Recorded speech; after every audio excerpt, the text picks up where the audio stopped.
Mga idol, bago pa man nga po magsimula ang regular season, sinabi na nga po ni Devin Booker na kayang-kaya na nga po ng Phoenix Suns ang buong Western Conference. Yan naman ang ating unang storya ngayon dito sa ating bagong video na susundan ko na rin ang balitang may pantapat na nga daw po at panlaban ng Golden State Warriors kay Giannis Antetokounmpo at ang balitang tinapos na nga po ngayon ang trade rumors na lumalabas sa pagitan ni Klay Thompson, Rui Hachimura at D'Angelo Russell. Kaya mga idol, tara!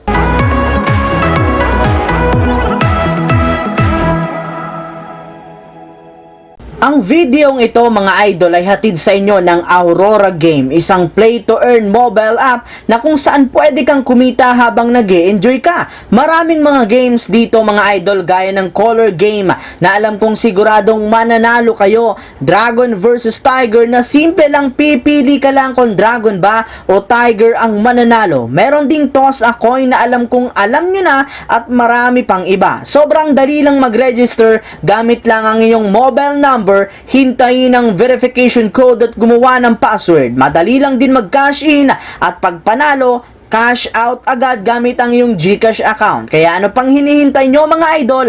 Mag-download na at manalo. Nasa comment section ang link para makapagsimula na kayo. Alam naman nga po ninyo mga idol na dahil nga po sa mga ginawang move ng Phoenix Suns ng nagdaang off-season, tuluyan na nga silang nakabuo ng kanilang bagong super team na naging epektibo rin naman sa kanilang nagdaang laro. Kaya dahil nga po sa ipinakitang performance ng Phoenix Suns ngayong preseason, nagsimula na nga pong magsunod-sunod ang mga ginagawa nitong pagyayabang. Sa katunayan, harap-harapan nga pong sinabi ni Devin Booker na kung competition lang naman nga daw po sa Western Conference ang pag-uusapan, kayang-kaya nga po nila ditong magdomina. Yes mga idol, tama nga po ang inyong narinig.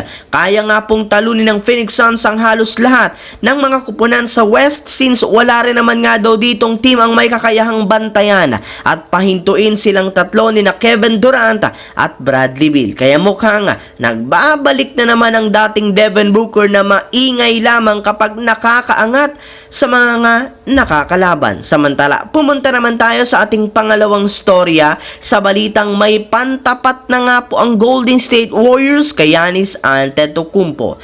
Kahit man nga po mga idol natalo ang Warriors sa kanilang huling game kontra sa San Antonio Spurs, hindi rin naman nga ito big deal sa kanilang team, gayong napatunayan na rin naman nga po ng kanilang team na epektibo at malaki ang potensyal ng kanilang bagong lineup. Bukod nga po dyan, napatunayan na rin naman nila na nag-improve na ng husto at sobra ang galaw at laro ng kanilang batang player na si Jonathan Kuminga na inaasahan nga po na ipangtatapat ng Warriors sa mga superstar big man katulad na lamang ni Giannis Antetokounmpo ng Milwaukee Bucks.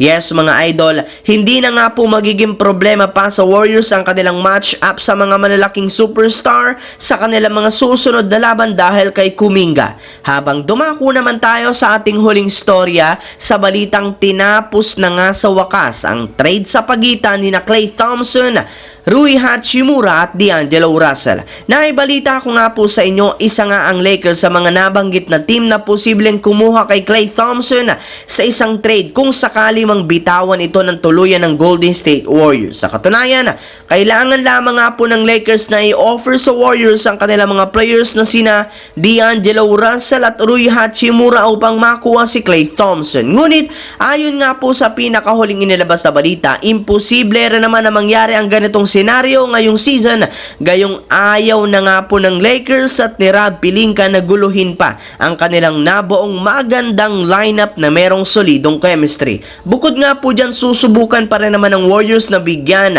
si Klay Thompson ng bago at mas malaking kontrata, gayong napakalaki rin naman ang iniambag nito sa kanilang prangkisa na mga nagdaang taon. Plus kapag binitawan nga nila ito, sigurado nga po na hindi yan magugustuhan at magagalit ng husto sa kanila si Stephen Curry at ng kanilang mga fans. So yun lamang mga idol ang ating bagong video ngayon na ating pinag-usapan dito. Once again, this is your J-Zone TV. Huwag kalimutang mag-like at syempre mag-subscribe pindutin ang notification bell sa akin channel para lagi kayo maging updated sa mga videos na pinapalabas ko. I-follow, bisitahin at i-like ang ating Facebook page, J-Zone TV. Thanks for watching, mga idol.